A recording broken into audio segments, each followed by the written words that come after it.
Herzlich willkommen im Brettspielradio, dem Brettspiel-Podcast von Spielbar.com. Heute eine Episode Das Thema mit Georgios und Jürgen Karla.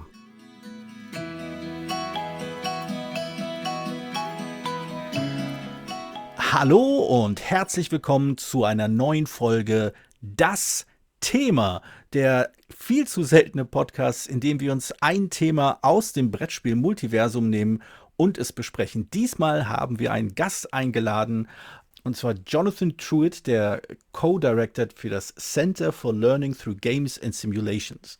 Das Zentrum zum Lernen mit Hilfe von Spielen und Simulationen, wenn ich das mal grob übersetzen kann. Und wir haben uns noch gar nicht anders vorgestellt. Ich bin diesmal natürlich wieder nicht alleine am Mikrofon, sondern mit dabei ist Per Silvester und ich bin Joris Panagiotis. Und jetzt beginnt das Interview diesmal in Englisch und wir hoffen einfach darauf, dass ihr des Englischen fähig seid. Per. Hi, John. Thank you for coming. Thank you for having me. Yes, as Georgios already said, you're this co-director of the Center for Learning Through Games and Simulation. Can you just quickly give an overview of what you're doing exactly? And Absolutely. Yes. The Center for Learning Through Games and Simulations is sort of an umbrella center at Central Michigan University. And it started as a way for a grassroots opportunity for faculty to get together and figure out how to do game-based learning collectively around 2012. Many of us were sort of using games in the classroom, and we decided that having other people to bounce ideas off of would be great. It started there, and then our students got involved and asked us to start teaching them how to design and implement game-based learning in their future classrooms. So these were a lot of future educators. And so we developed an undergraduate minor for that purpose and started working with local school districts in the area to work with educators to support them in bringing games into the classroom. And then a couple of our different games ended up getting attention in different ways. And we decided that we should start making a press. So ours is the only, to my knowledge, academic tabletop game press in the world. If I'm wrong about that, please don't disabuse me of that knowledge. We do double-blind peer review, and I can get into that and what that means. But it's to meet academic standards for tenure and promotion. And it means that any of the games that we publish in our in our scholarship and lore series, that's the one that goes through double-blind peer review, meet the highest academic standards for research and scholarship. So that's by and large what the Center for Learning Through Games and Simulations does. okay, I've noticed. I came to you basically because I stumbled in the internet about the Central Michigan University Press, which is basically the outlet, if I understand it correctly. Mhm. And saw that I find it very interesting to have these games. And you do, and correct me if I'm wrong, you have like board games and tabletop RPGs, or in the broader Yeah. sense. So are you developing them together or separately, or is it two different parts, or is it just what comes up? It's what comes in. When we started, I started doing games in the classroom through a series called Reacting to the Past, which does basically live action role-playing games for the classroom setting. And in that process, started designing and developing smaller games that weren't these. Most reacting games are weeks long, if not up to a month long in the classroom space. And we found that whenever we took them somewhere to train other people just really enjoyed playing them to play them. So anybody in the LARP space who felt like doing a historical live action role-playing game was enjoying them. And so that started giving me the inkling of making them more widely available. But a number of very small games started getting developed in that space, and a number of us were interested in broader game mechanics and tabletop games. And so we started creating these additional games in another space, and there wasn't a similar outlet for academics who wanted to do the research and the publication and then have it count for their own promotion. And so we started looking for a way to make sure that games, like any other form of media, be it sort of books or video, had a way to count in the academic world for promotion and tenure. And that's how the press was born. And so we accept role-playing games, we accept board games.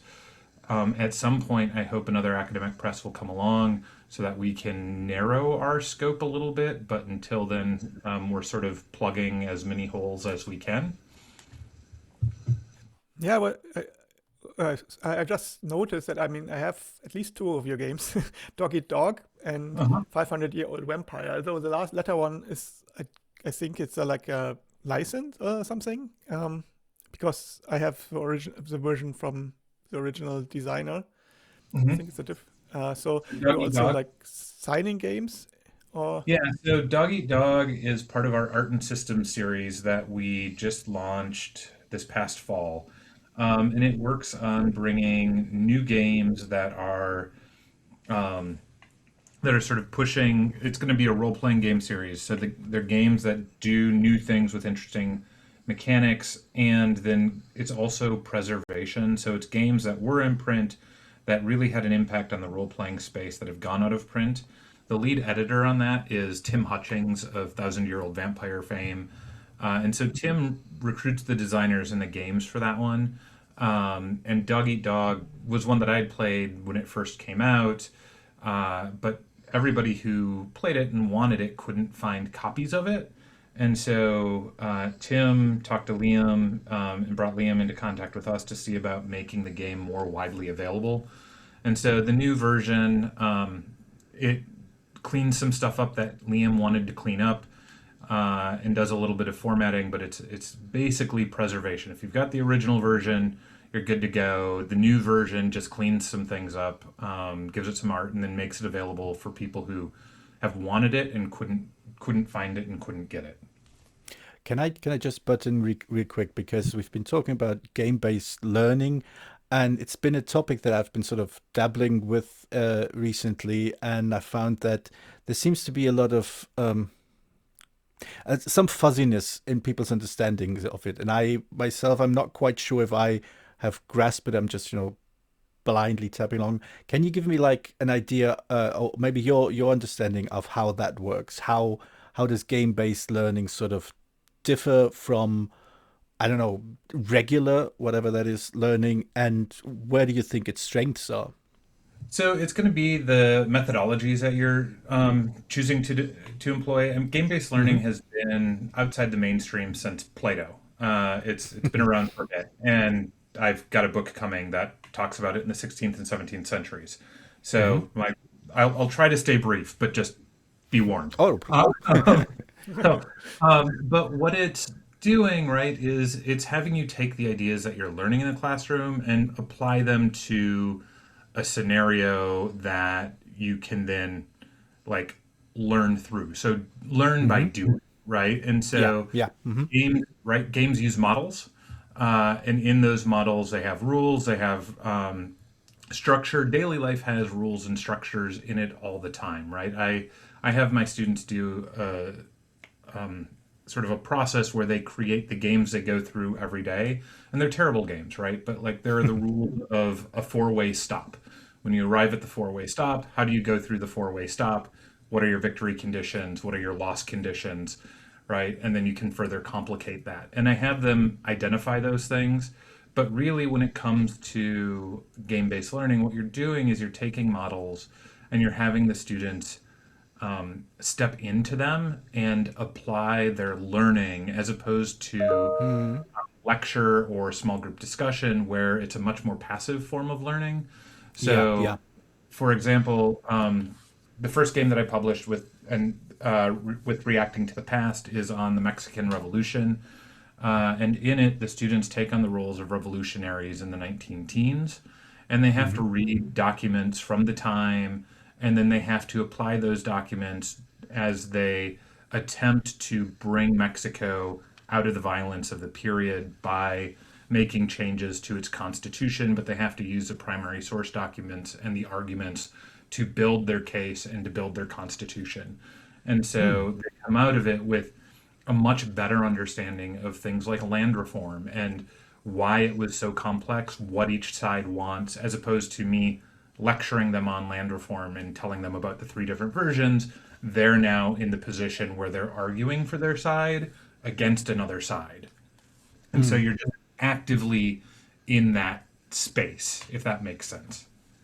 Oh yeah, so if I can sort of rephrase it in my own attempts at grasping it. So the idea is basically centering player agency in order to sort of give them the tools to sort of understand the model, to understand the implications of the model, and also to apply that understanding to a broader understanding of whether it's history or whether it's some other issue that they've been dealing with. Is that kind of the direction? That is perfect. One of our games, for example, non-historical, is on the hydrologic cycle.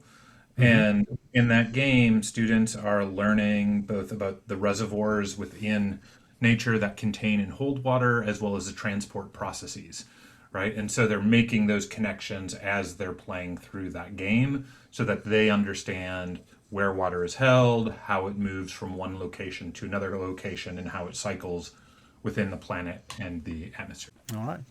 That sounds really good. I'm always thinking with this stuff is there are like three groups, three pillars of the game design itself, and it's like games as like an educational tool, or the educational aspect of it. Then there's this historical or thematic, or you said the model aspect, which is I like because I've used it myself. It's models, and there's the game, so it's like the fun part. In your games, how would you say is like how do you balance these to each other? Where you say, okay, this is my center point, or this is like something I have to make sure. So we are endeavoring to do the impossible. We don't always succeed, but we try. So one of the things that we try to do is we try to balance the fun, the mechanics, and the scholarship all within that same effort. There are too many terrible educational games out there. Let's start there. All of us who are involved in this endeavor are pretty serious tabletop gamers. Some of my colleagues are very heavily into the role-playing game scene. I am very heavy into heavy board games. The more complicated the board game, the better for me. So we're all deep into that space as players, and so we don't want terrible games hitting our table. And we don't want terrible games hitting our classroom either. And so that's a balance that we try to strike. Some people will, of course, say that we don't achieve it, but we try. Not all of our games are going to be fun. I prefer to use the word compelling instead. Within serious games, I think it's a better atmosphere. There are games that you play that aren't particularly fun, but they are but you find yourself still going through them because you want to know what happens, right? In that space, I would put This War of Mine. I would put Pandemic originally. The original Pandemic, because it's cooperative, but you're all dying due to disease, right? Not necessarily fun, but it's compelling, and I don't know how many plays of that game I have in, right? So we have games that are compelling, and that students show up for, and this is, I think, one of the interesting things when you get into game studies. There's this point upon which games have to be voluntarily entered into. And that's a question. If you have a classroom game, is it still a game if students have to play it? And yeah, I mean, exactly. No, I was having the same discussion just a few days ago. Excellent. Yeah. So therein lies the question. What I find, right, is that some of my students aren't going to think of it as a game. They're going to think of it as homework, and they're going to think of it as a trial. But by and large, the majority of the students, and this is, this is not a scientific review because I study 16th and 17th century individuals, and that's where my research is. So I don't do IRB, which is the review board stuff. But by surveys and conversations with colleagues, when my students, I ask them every year, should we keep the games in or not? And it's about an 80% return rate that are like, keep the games in. It helped me want to come to class, right? Attendance during game-based learning is through the roof. I don't even have to track attendance. And students who are sick are not only reaching out to me, they're reaching out to their colleagues to let them know that they're not going to be there, which is unheard of, right? Students who, so there's a more willingness to participate when game-based learning is going on in the majority of the classrooms that I've interacted with and spoken to people about. So you're not going to get 100% of the students 100% of the time, but you get more of the students more of the time. There's nothing where you get 100% students all of the time. I think even if you would just give them, unless it pays them or something, and even then probably not. But what I find difficult if when I'm doing like a more complex game for a lot of people in the classroom setting is explaining the rules, because this is something where I still struggle a bit with, that either the games are very easy, but if I'm thinking that, if I'm glancing through your catalog, there are some that don't look like too simple, especially if they're historically based. How do you solve this problem? Part of this is going to be how much time you're willing to put into the topic. So when I'm talking to other educators, I call this the replacement cost. I got that from somebody else. Might have been Andrew Peterson at Ferris State University, but I can't remember where. So apologies if I just misattributed who gave me that idea. But the replacement cost is when you're looking at something that you want to teach through a game, if you have to think about how long it takes you to teach it with a lecture. Lecture is always going to be faster, but the students aren't going to retain as much. So if you're going to teach it through a game, it's going to take more time. And if it's a really complex topic, that goes up even more, right? So if you want to teach something in about 10 minutes, a game's probably going to take you at least 30 minutes. And it's not going to be a very complex game. It's just going to get across general ideas. And so one of our faster games is Monumental Consequence, which looks at whether or not art is worth dying for, right? And so you take on fictional people in a French town in France, and a foreign force has invaded your church, and you're trying to decide if you want to invade the church, to knock out the foreign force and save the artwork that's in there, or do you blow up the church, right? This is the quick question, and it goes in 5-minute rounds where everybody has to vote on what they want to do, and then they see the outcome at the end, right? So it plays fast, but all it does is it gives students an understanding of the different values that people place on the different pieces of art that are out there, right? Art has a different value to each different person depending on what its piece is, right? So I've gotten to see the Mona Lisa. I'm not sure I'd run into a burning building for the Mona Lisa. It's a nice piece of art, not something I'm going to chase. On the other hand, I've gotten to see and interact with codices from Mesoamerica. I would absolutely do something to try and save those, right? So that game, pretty quick concept, plays quickly. And so it onboards fast. Other more complex games you have to dedicate more time to, and you have to scale into it. We haven't gotten that right every time, but we're working on sort of getting that scaling and that scaffolding down so that as people try a more complex game, you've got more days. And part of it is learning the rules and having the students learn the rules outside of class. That's one thing that we often find, though it's not 100%. We'll find that there's, if you assign groups, you can generally find one of the students in those groups who likes learning games. And then you have them learn the game, have them start teaching the game, and then you can start teaching the game. We try to do videos, how to play videos, but then also I'll just break it down in my classrooms into chunks so that I can sort of work through how to play that game. But there isn't, everybody that I talk to does it a little bit differently who's in the space. You mentioned earlier about the courses you give to future educators. So I assume your classroom is mostly filled with adults who are on the path to be educators, who then in turn will be teaching younger people. Is that correct? So I teach college age students. So most of my students are between 18 and 22.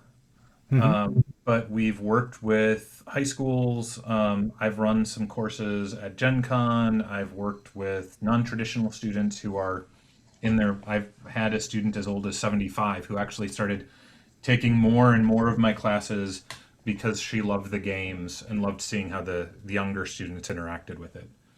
Okay. And then I do not teach primary school, the young littles, because I do not have that patience. Those teachers are saints.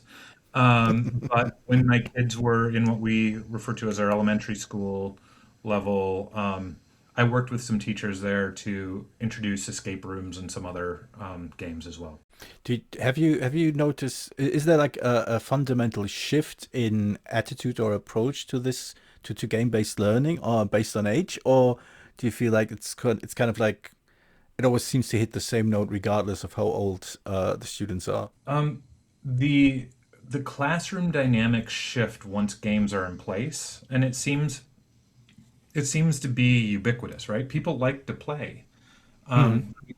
We like games, but somewhere along the line we say that learning has to be serious, and that it can't be fun. And I think learning should be fun, right? It should be compelling, right? I'm working on my bibliography right now. It's not fun for the book, but like it's compelling, right? Seeing how much research I put into this book over the last 10 years, right? So that sort of spurs me on. There's things that you learn that when you get it, there's like this aha moment that is enjoyable, and learning should embrace that more. And so, yeah, I mean, there's a point in the US, it tends to be around 6th or 7th grade where they're like, okay, fewer games, let's just do the things that are rote memorization and other things. But as soon as you introduce games, like students who don't normally talk, like you'll have these different groups start forming, people start becoming aware of each other, because when you interact in a game, right, the antagonism of social circles slip away as you become competitors in that game, or as you cooperate to try and overcome those mechanisms. The relationships change, the willingness to make mistakes in front of your peers within a game change. And people, again, get excited to be in class, to see what's going to happen, right?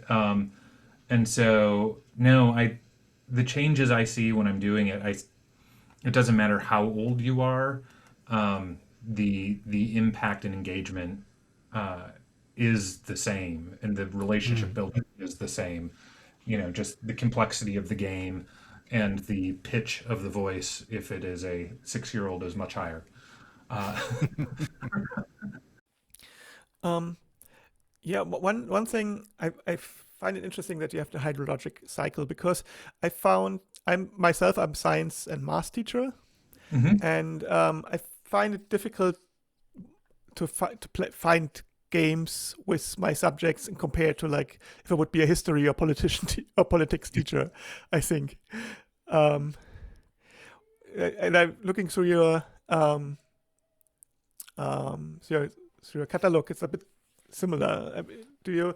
I don't know why that is. I think it's because the themes are easier to implement. Maybe. What do you think?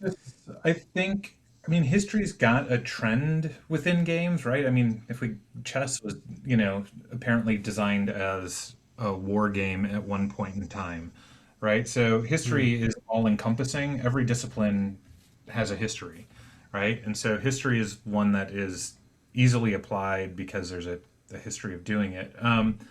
There are science games. We have more science games in the wings. They're just still in development.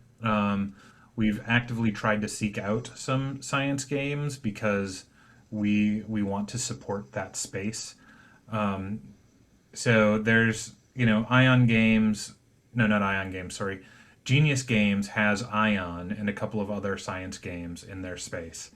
And then, but we also think we have a curriculum guide in development right now for like Wingspan, for example, that is a bit more sciencey, and Elizabeth Hargrave's games tend to that space. So I think it's doable. We just need to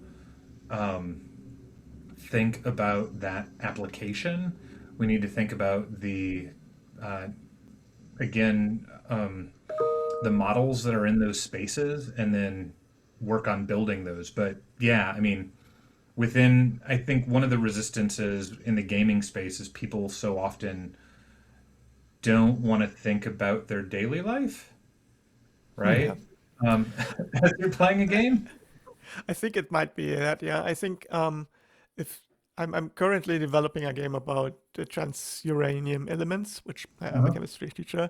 So I don't know what comes out of it, but I feel this might be for some people not very nerdy. So I don't, and compared to making a game about revolution or something, French Revolution, I think so.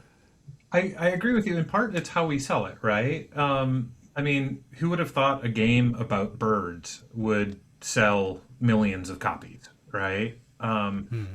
There's so many games that teach in different ways. You have but it's understanding both how to sell it in terms of the mechanics, and then trying to think of how to do that overlay. So transuranium elements, as you say it, I'm like, sounds terribly exciting. At the same time, right? Sarcasm aside, I would love to see it, because it's one of those things where I would get to learn about it, and I'm sure there are processes that are in there, and then you try to think about, right, how that's applied in a space and how it gets built out. I mean, right, Brass Birmingham is about the Industrial Revolution, and yet it's #1 on Board Game Geek, which still surprises me. It's a good game. Oh, actually, I have a fairly comprehensive argument for why it is, which has a lot to do with the fact that it's a very nice celebration of the myth of capitalism. It gives you everything that's great about capitalism and ignoring everything that's bad about it. And that's why it feels so great to play. And I do enjoy Brass Birmingham a lot. Mm-hmm. It's really just pure fun once you get rolling, and you never see any downsides. So I think it sort of taps into a lot of maybe not cultural understanding, but cultural knowledge of economic systems we already exist in, and this reaffirmation just feels good. I like that explanation. That actually sort of ties into why Puerto Rico did so well when it landed. Yeah. Because you get the stuff that you want, and you don't have to think about the things that you don't like until pesky historians and others come along and say, exactly. Exactly. People live there in the area and say, wait, I have memorized it. But I mean, going back to the science games, I think there's a place for them. It's just figuring out how to do it, and then how to sell it. And I don't know if it's going to happen, but I think science games are going to slowly become a growing niche. We'll see.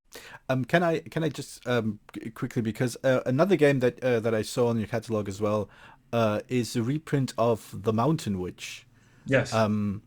Which I remember when it was developed, I was around the forums at the time and sort of never managed to pick up a copy of my own. So I'm very happy to see it again. But The Mountain Witch is not a traditionally historical role-playing game, though it does play with a lot of, I believe, Japanese narrative history and certain motifs and themes, I guess. How do you see that working? How do you see there being a structure that people can tap into, or is this more an example of preservation? as opposed to learning. Yeah, this is part of the art and systems game, so it's definitely a part of preservation. It's there because of the impact it had on the role-playing game space. Right. So one of the things we noticed when we sort of developed our platform with the scholarship and lore series is that we'd left artists out of the space and hadn't intended to do that, and so people who design with sort of just the creative expanse that is a part of academia and the world. While you can do that within the scholarship and lore series, the art and system was more specific for that. And so Mountain Witch falls in there. We just happen to have, with Dog Eat Dog, a game that really sort of straddles that divide between both the historical, looking at colonialism, and also sort of preservation with Dog Eat Dog. And so and if I may, just real quick, I'm going to hijack you all just a little bit in case we have any backers for Dog Eat Dog out there listening to this. Because the original backers, or not Dog Eat Dog, for Mountain Witch, the original backers for Mountain Witch, it didn't get fulfilled when it was initially crowdfunded because Tim Kleinert, as he has publicly let people know, developed brain cancer and came through that. So any of those original backers who are listening, we will fulfill your order. It is $6 because costs went up, and we have tried to keep it as low as we can for those backers. Tim gets nothing from it, we get nothing from it, and you get your copy. That's what it is. So, but I wanted to come back later to it, but since you already mentioned that, so you can pay for. Because of course this podcast probably mainly listens to Germany. I mean, I don't know, since it's English, other people may as well. But you can order over your website and see mishpress.com. And but yeah, so do you ship worldwide? Is it possible, or is it just US only? No, we do ship worldwide. We have warehouses in the UK, and they have warehouses in Germany, I believe. So we're working to get it worldwide. Anybody who's purchased, we had a website fiasco a little while ago where just plugins weren't working, and so VAT wasn't working. That has been fixed as of like yesterday. So we should be able to get games to you in most of the world. There are parts of the world where we can't ship, but Germany, Austria, most of Europe is fine. Excellent. So post my order later tonight. Excellent. Yeah, got it. Spending money again. But but another question also from practical standpoint, like a game like Keep the Faith is, did the people designers, did they came to you? Do you come to them? How does that, or is it a game that you found somewhere? How do you scout games? I mean, so it's both. We have an online submission process that some people have been using that's been really helpful. But we also, in the case of Keep the Faith, Greg Loring knew about us but hadn't really thought about it, and he ran the game for Liz Davidson, who's over at Leader Games, and we do a lot with Liz, so she knew about us and put him in touch with us. And so in that case, I happened to be at PAX U at that time. Greg and I were able to sort of talk and then take a look at the game, and that's how we got Keep the Faith. So sometimes it's through communication and conversation. At this point, it's always through a submission form, but we work with people across the world. We have Martha McGill, who's in the UK. We have a new designer whose game is in process that we just focused on, Jacob Tom, who's in Norway.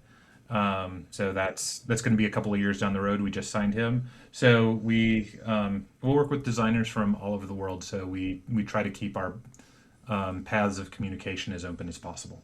I think newest ones games, also that's for the people, this Switch Hunt 1649, is that correct? Is that like, that came just out, I think, and Rising Waters are the two ones I noticed coming Mhm. out. Is that, Uh, was it? so Witch Hunt and Making History are the two most recent arrivals, and then Keep the Faith. Rising Waters was our sophomore effort. So 2022, I want to say, was Rising Waters. Oh, okay. But yeah, our latest two are Witch Hunt 1649, which looks at Scottish witch trials, and then Making History is somewhat ironically is a fictional game about the process of how history is written. It's about a torrid, uh, romantic college relationship that went on for 3 months, and then the two protagonists broke up, and you want to know why. And so all of the cards represent different sources as you put together different thesis statements and discover hidden information along the way. And then Keep the Faith, that we've already mentioned, where you build a religion and then watch it fracture or strengthen over 500 years, and then have a complete religion about whatever topic you want um, after 2 hours, and you can drop it into an RPG of your choice or just have a good conversation. I have to admit that both ideas sound kind of really, really intriguing and fun, and that mostly because they're kind of, I guess, for the RPG space, they're not that extraordinary. But at least if you're coming from a board game background, these are really off the wall, weird takes on play. It seems. Can you say a few words about how those attempts came about? Like, how do you arrive at the idea of making a game about a past relationship and have it be about historiography? So Nick Proctor is the person who came up with this. I got to talk with him a lot about it as he developed it out. And in Hmm. part, he was teaching a class on sort of writing history and about historiography, and the students weren't quite getting the idea. And so Nick, who's head of Reacting to the Past, at this point, he's the lead director of it, has been playing with games for longer than I have. I've been at it for 17 years, and he's been at it. I'm He's not technically old. He's just been at it longer than I have. Probably about 6 or 7 years longer than I have. And he started thinking about the way that we write stuff. And so he just created a series of note cards for students, based it on a college relationship. We tried a number of times moving it off of a college relationship. We thought of some really cool historic scenarios. There's Hmm. one that Kevin Traciano writes about in Oaxaca, Mexico, called the Mixtec Murder Note, where this guy murders his wife and then leaves a note explaining why he did it, right? And we're Hmm. like, oh, it's a murder. That will be fascinating, and the students will love it. And nobody would buy into it as much as they would a, a college romance, because so many people, right? As humans, we have romances, we have relationships, they break up, people have understandings. You come into it automatically with bias that you can start identifying. Hmm. And so, because of all of those relationships, the game, in because it was with Reacting to the Past for quite a while before it came to us, its drafts of it have been translated into like 7 or 8 different languages. We're working with some people to get the new version translated, but it's all of the world, right, can understand. And so the reason for that was he wanted people to understand how sources build to create a thesis, to build to create an argument, and how your bias and your presumed knowledge plays into that. Hmm. And a relationship just worked the best. Oh So yeah, yeah. It's the appeal of the mundane. I think it's an underused theme in board games as well. I would agree with that. Yes, absolutely. For Keep the Faith, Greg was sort of exploring his position and religion and understanding, and he really wanted to sort of dive into how that develops out. He actually did an interview just a little bit ago with Dan Thoreau of Space Biff, which is brilliant. And they lay it out there, why he gets into it, why this topic. He started it out originally much more in the board game space. It's still got board game mechanics, but he wanted people wrestling with the ideas, and he found that as he leaned into storytelling, people wrestled with the ideas and had a conversation that was richer, as opposed to just moving the pieces around on the board. And so that's why he ended up leaning more heavily towards the storytelling aspect of it, because he wanted people to get into the complexity that is religion, right? Regardless of whether it's, whether it's Christianity or Hinduism or, one of the Abrahamic religions, he wanted that, like, people to wrestle with that understanding.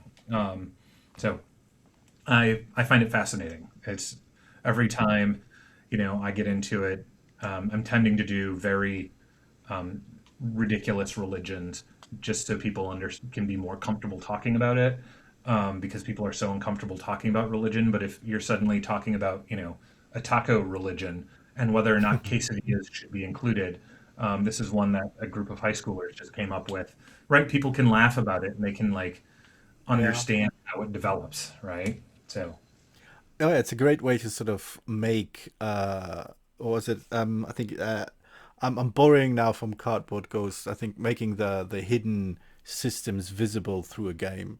yeah, In that, basically, this is how the silly religion about tacos and quesadillas sort of tell you something about actual systems that exist in the real world. There's a sandwich discussion about what is a sandwich. No? As a Yeah. there you base go. question. No, very interesting. Just not outside of your work, just because I'm just something about it. Did you know the game Gibberish? I do not know that one. Oh, okay, because this is something you should absolutely look up Yeah. because it's basically developing a language, and while using this language that you are developing to explain words in a taboo style way, and it's very fascinating how languages are developed, and I think I thought about it because it's quite not similar, but it's similar ideas of using a game mechanic to show how something progresses. I'll have to So look into that one. My co-director, Tracy Davis, is a linguist, and she teaches using the game Dialect from Thorny Games, about building languages and then watching them die. So we'll have to see if gibberish.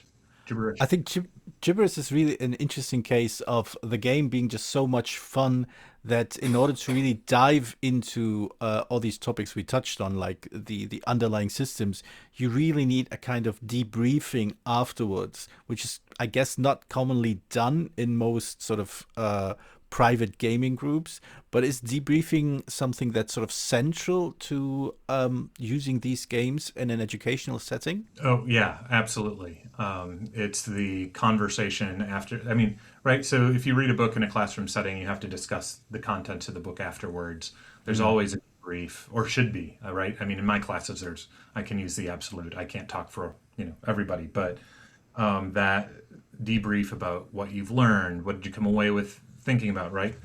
There's not always assignments tied to it, but there's that process of thinking through it. One of the things I enjoy about it is in some of the games. So when I use making history in the classroom, we end up with a shorthand that we can then refer to later on in the semester. So without giving away any spoilers from the game, there's a twist in the game that helps you understand sort of why there's people have to write around a topic if they're missing a source, and in my classroom we'll come to describe that missing source by a certain thing that comes out of the game making history, and it just becomes this quick shorthand, and that comes out of our discussion every time.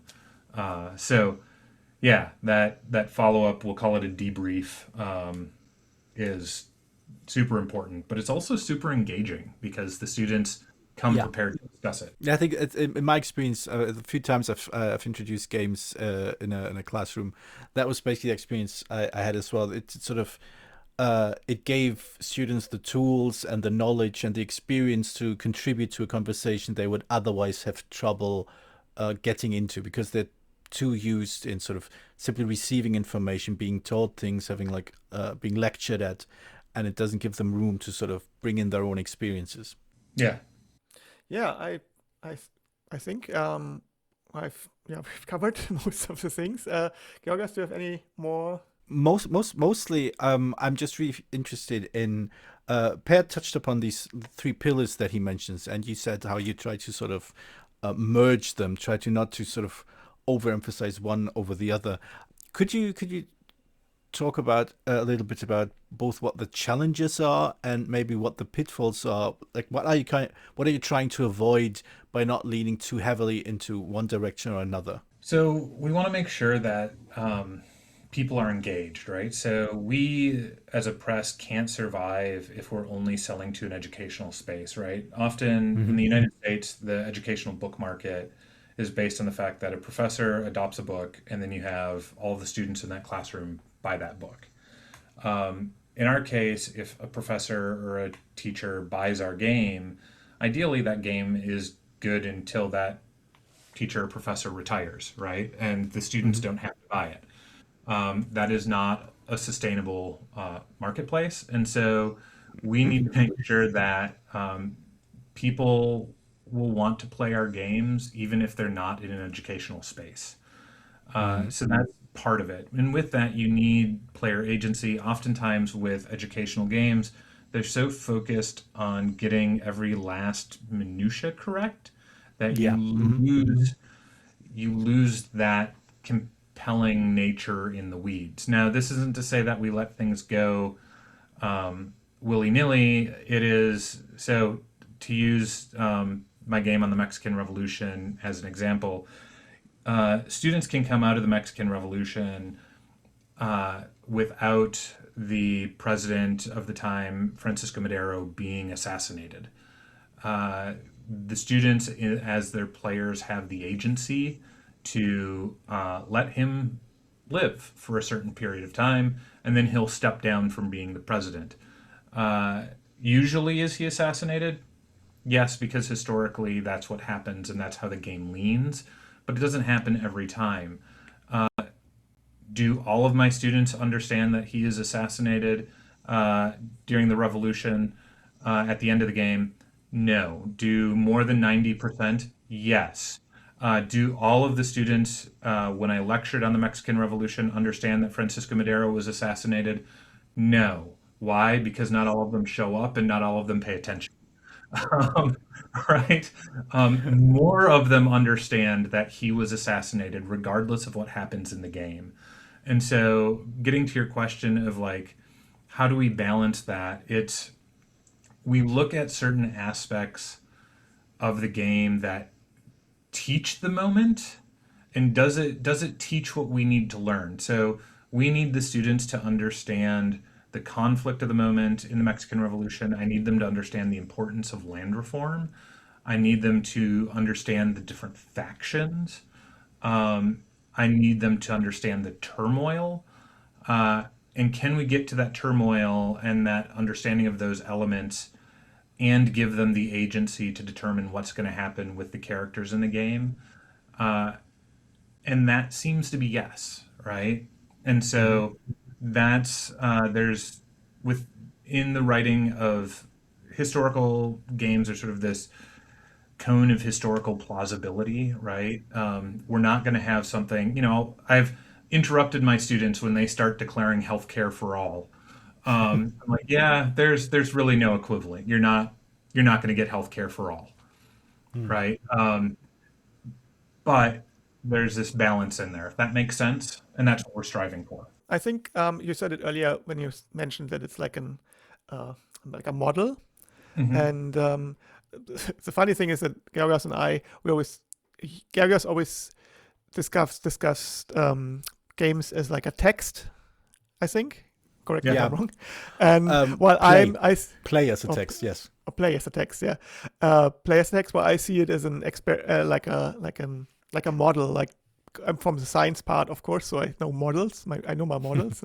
So and I think like every model, a game has their like there's the boundaries and the things they work in, the framework where it works and where what you can show. And every model has it like, okay, these parts you can very well see because in this model, and these parts what has to go out because it's just not part of the model, that doesn't reach it. The model is not reality. So I think this is what's true for games as well. And do you discuss this, like the limits of the models as well? Yeah, we discussed the limits of the models, and we look at, so all of our games have learning objectives. I would actually argue that all games have learning objectives. And it's a question of what's your priority in that learning objective. And so we hone in on the core. In some ways it's the core loop. What's the core loop teach? And then the pillars that are adding to that are adding elements of teaching. And so that model is going to become the conversation. What's your goal in that model? But then, right, what are the other pieces that you're hoping to get in there? And can you get them all in there? Or are there things that you can do that teach it but allow a little more slip? Does that make sense? Again, trying to think of an example. So actually we have in the hydrologic cycle game, it teaches the core model, but then the designer, Wendy Robertson, wanted people to be able to understand what's happening with climate change. And so that's not in the core model, but she has an expansion within the box that you can swap in and swap cards around to reflect what's happening with climate change. Right? And so in the core, to keep it simple and to hit the lessons that needed to be hit with that one, that's out of it, but it's available to then slide it in. With the Mexican Revolution, lots of people start printing their own money during that time. And we couldn't, originally I ended up having 4 currencies in the game, but it just didn't work. The students didn't understand what to do with the 4 different currencies because it made the game too complex.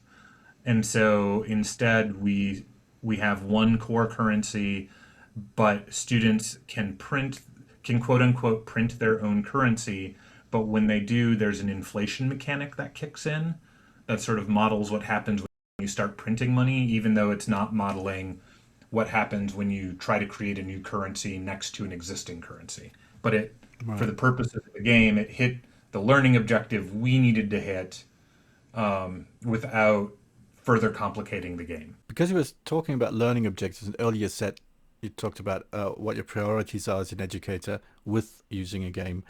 Just out of personal curiosity, do you think that games that are sort of like the games that run under the imprint, are they specifically designed for students or for players to learn from or learn with, or are they just more accentuate? Are these properties more accentuated, and every game kind of does teach something, but it's kind of up to the educator themselves to sort of make it work in a wider context, in an educational context? Because I'm currently torn on those two positions because I'm not sure which way I feel I should lean. Yeah, that's a really good question. So all of our games play, and you don't have to think about the learning. If you think about the learning, you should realize what you're learning, if that makes sense. To help educators use them and to help onboard them, we have curriculum guides for any of the games in the Scholarship and Lore series that are specifically designed with classroom in mind to help people who might end up finding themselves teaching an introduction to, a new university student course, right? So that's a first year seminar course. You want to use a game for example, if I was doing that and I decided I wanted to use a hydrologic cycle, I don't teach science. There's a curriculum guide that would help me step in to do that, right? And so to that end, yes, all of our games are overt in what they are teaching you, but you don't really have, like, you can sit down and just play it because you feel like having a fun time playing a topic that interests you, right? So 500-Year-Old Vampire is going to teach you about creative writing and art education. But if you would just rather think about being a vampire trying to wrestle with your humanity over 500 years, you can totally just do that too. Right. I think that's all the questions I have. I'm not sure about Per. No, I think before we met, we said we will aim for about an hour, and I think that's what we're doing now. And I mean, it's something I could discuss all day, I suppose. But teaching and game design and board games is something I really interested. It's of course my forte, but within the podcast, I think we've done a good thing. So I'm really happy that it worked out, that you came. It was we're so open to answer so many questions, and so many ignorant questions as well. I mean, I'm very thankful for your patience. I am still exploring. There aren't ignorant questions. I'm a trained historian who has been learning this game-based learning space as I go as well. I'm fortunate to have lots of colleagues, and I won't guarantee that all of my answers are right.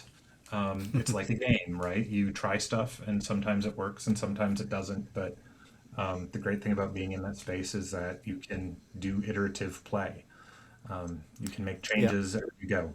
And just because I think it's custom in podcasts, I want to quickly just mention again the games we talked about and you talked about. They can be ordered from. Let's see if I get the. I don't know. I hope I get the address correct. It's Central Michigan University Press. Is that correct? Yeah, it's the cmichpress.com. We will put the link in the description anyway. But of course, yeah, obviously. But some people might be listening to this podcast right now on their way from work, on their bike, stopping at a red light, wondering, where do I get this? And now they know. You can also, I know in Germany, the distributor Brave New World brings some of our games in. So excellent. I don't know who's selling them, but I know they're going there and they're selling them to some game stores. They have their own game store, I think, and but there are some in Cologne, I believe. But yeah, they're probably, hopefully, sending them to also others as well. Because I quite interested. All right, excellent. Thank you so much for your time. I found those answers quite enlightening. So, and kind of affirming some of my suspicions, beliefs, and. It kind of feels nice. It feels nice to hear other people sort of think about these kind of things and not have completely incompatible positions. So, affirmation is a great way to end the podcast, I think. Thank you both for bringing me in. I really do appreciate it. It's such an interesting part because, like I said, sorry that I'm punching in before when we think of bio already, but because. As you said at the beginning, educational games have normally horrible, and they have a horrible reputation. And it's so fascinating to have someone, a publisher, a university publisher even, that is doing these games with a bit more thought than, this is what we want to teach. And this is basically here basic, but also trying to do it, making good games as well. And I think this is a rare thing. So I'm very happy that it worked out.